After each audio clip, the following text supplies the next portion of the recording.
Hi, my name is Fayad Abbasi, and I'm a data scientist. Previously, I worked in the finance industry, and today I wanted to take some time to explore whether or not we can predict good loans versus bad loans, looking at the Lending Club data set. The Lending Club data set the Lending Club platform allows people to lend money to peers, as well as to borrow money from one another. And it's a very feature-rich data set, so it's a great place to apply machine learning. So $40 billion have been invested on the Lending Club platform over the last 12 years. And roughly 4-to-1 ratio between good loans and bad loans. So while that may seem like it's pretty decent, you've had about $5 billion in bad loans made over the last 12 years. So what I'd like to do is see if we can predict which one of those loans are going to be bad and avoid them, since the first step in investment return is avoiding losing money. We'll also talk about some of the opportunities to further optimize and focus on some of the areas where there's higher yield.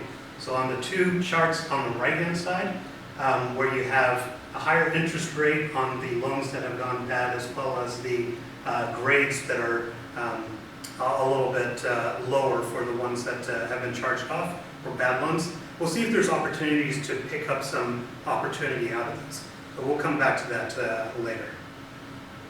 So we want to see if we can predict the good loans. My workflow is a pretty standard workflow.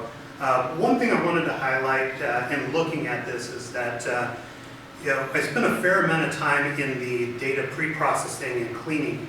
And one of the areas that I spent a lot of time on was something called weight of evidence, where you're really trying to predict how an independent, or see how much information value an independent variable has on a dependent variable. There isn't a standard library to leverage off of, unlike some of the other things that you have in scikit-learn. So I actually had to go through and manually build out a lot of that. One of my side projects after this would be to see if I can automate that process and give that as my gift to the world. I also utilize a lot of standard technologies. Again, given the nature of the data set that I was working with, 2.4 million lines with about 150 columns, and that was not before you feature engineer, which got you closer to 300 columns. I definitely needed the horsepower that AWS provided. So a lot of the processing was done in AWS after I tested on my machine. So was I able to actually predict good loans versus bad loans? Well, I can predict a good loan with 80% accuracy just by telling you to buy every loan in the portfolio. But that's not really going to do anyone any good. So what I really wanted to do is say, let's establish a threshold. And that was 5% for false positives. Then I used two different models, a random forest and a logistic regression. And when I ran that, what I found was that the random forest actually gave me 7,000 more loans that it predicted as being good loans. So given the yield of 12.5%, I was able to get roughly an additional $750,000 in potential investment opportunity. All the caveats of investing apply here, so if you're thinking about utilizing any of this, please consult with a financial advisor before moving forward. As I went through this process, I learned a lot. There was a lot of challenges that I encountered along the way. We've talked about the first two already, but I want to talk about data leakage. So as I was going through this, I built out my random forest model. I ran it through that Amazon Web Service, and what I found was that I had a nearly perfect prediction on whether a loan was good or bad. And I was super excited about it. And then I started thinking about it, and I figured it was probably too good to be true.